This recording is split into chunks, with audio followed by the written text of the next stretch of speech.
Hi అండి అందరికీ. ఇవాళ నేను డిస్కస్ చేసే టాపిక్ ఏంటంటే రెజొనేట్ ట్యూటర్ యూపీఎస్.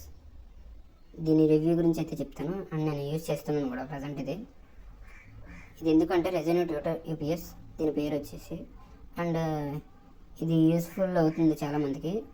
ఎందుకంటే మనం జనరల్గా వైఫై యూజ్ చేస్తూ ఉంటాం కదా. వైఫై యూజ్ చేసినప్పుడు సడన్గా పవర్ సప్లై పోతుంది, వైఫై డిస్కనెక్ట్ అవుతుంది. అలా అవ్వకుండా మనం ఇక్కడ కనిపిస్తున్న అంటే రెజొనేట్ ట్యూటర్ యూపీఎస్ని ఆన్ చేసుకుని మనం 1.5 hours 2 hours వరకు యూజ్ చేసుకోవచ్చు పవర్ సప్లై. వైఫై డిస్కనెక్ట్ అవ్వదు కూడా. 1.5 hours 2 hours వరకు అవ్వదు, తర్వాత నార్మల్గానే అవుతుంది. ఈ లోపల కరెంట్ వచ్చేస్తే ఓకే. దీని రివ్యూ వచ్చేసి ప్రజెంట్ నా చేతిలో ఉన్న దాని పేరు రెజొనేట్ ట్యూటర్ యూపీఎస్. మీకు డిస్ప్లే కనపడుతుంది కదా, అది ఎలా కనెక్ట్ చేయాలి ఏంటి కూడా మీకు క్లియర్గా ఎక్స్ప్లెయిన్ చేస్తాను. అండ్ ఇది వచ్చేసి మనం ఆన్లైన్లో ఆర్డర్ చేసుకోవచ్చు అమెజాన్లో. మనం ఇప్పుడు కనపడుతుంది కదా, దీని పేరు వచ్చేసి రెజొనేట్ ట్యూటర్ యూపీఎస్. ఇదిగో డిస్ప్లే అవుతుంది కదా బ్లాక్ కలర్లో, నేను పట్టుకున్నాను కదండి అది. అండ్ దీనికి వచ్చేసి 2 ports ఉంటాయి, ఆన్ అండ్ ఆఫ్. ఆన్ చేసుకుని ఉంచుకోవాలి ఇప్పుడు, ఎందుకంటే మనం కరెంట్ ఎప్పుడు పోతుందో తెలియదు కాబట్టి ఆన్ చేసుకుని ఉంచుకుంటే దాని అంతా అదే ఛార్జింగ్ అవి మనకి పవర్ సప్లై పోయినప్పుడు డిస్కనెక్ట్ అవ్వకుండా వైఫై యూజ్ చేసుకోవచ్చు. దీనికి 2 ports ఉంటాయి, in and out. And power on off అంతే, ఇంకేమీ ఉండవు.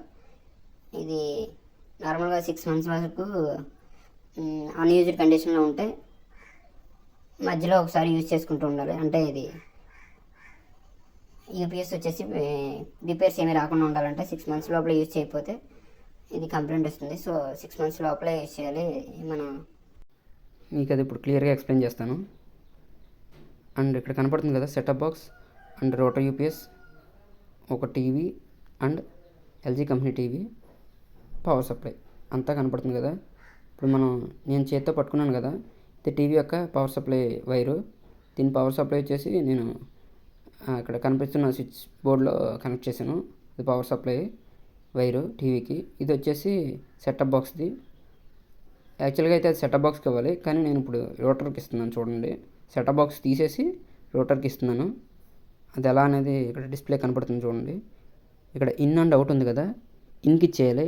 ఇన్ అనేస్తే మనం ఇన్ అనే ఆప్షన్ వచ్చేసి పవర్ సప్లై ఇవ్వడానికి. ఇక్కడ సెటప్ బాక్స్ యొక్క ఈ పవర్ సప్లై వైర్ వచ్చేసి ఇన్కి ఇస్తాం. అవుట్ ఉంది కదా ఇప్పుడు నేను చూపించేది, దాని పక్కన ఇన్ పక్కన అవుట్ ఉంది, అది వచ్చేసి చూపిస్తాను చూడండి. సెటప్ బాక్స్ కనెక్ట్ చేయాలి అవుట్. ఇక్కడ కనపడుతుంది కదా డిస్ప్లేలో, సెటప్ బాక్స్ కనెక్ట్ చేయాలి. ఇక డిస్ప్లేలో ఇక్కడ రెండు కనెక్షన్ వైర్లు ఉన్నాయండి. ఒకటి హెచ్డిఎంఐ కేబుల్ సెటప్ బాక్స్కి, ఇంకోటి వచ్చేసి మనం అవుట్ అనే ఆప్షన్ ఉంది కదా రోటర్కి, అది దీన్ని కనెక్ట్ చేస్తాం. అదే వైరు అవుట్ కనెక్ట్ చేయాలి. ఇక్కడ కనపడుతుంది కదా మీకు డిస్ప్లేలో, ఒకటి హెచ్డిఎంఐ కేబుల్, అది టీవీకి కనెక్ట్ చేసుకుంటామండి క్లారిటీ పర్పస్. ఇంకోటి వచ్చేసి అవుట్కి, అంతే, ఏం లేదు, జస్ట్ సింపుల్. అవుట్ వచ్చేసి డైరెక్ట్ తీసుకెళ్ళి మనం రోటర్ యూపీఎస్కి ఇస్తాం, చూపిస్తున్నాను కదా అది. ఇంకోటి ఇన్ వచ్చేసి పవర్ సప్లై, అంతే సింపుల్. ఇప్పుడు పవర్ వచ్చేసి పవర్ బటన్ వచ్చేసి రోటర్ యూపీఎస్ ఆన్లో ఉంచుకోవాలి. ఇప్పుడు దాని అంతా అదే ఛార్జ్ అయ్యి మనకి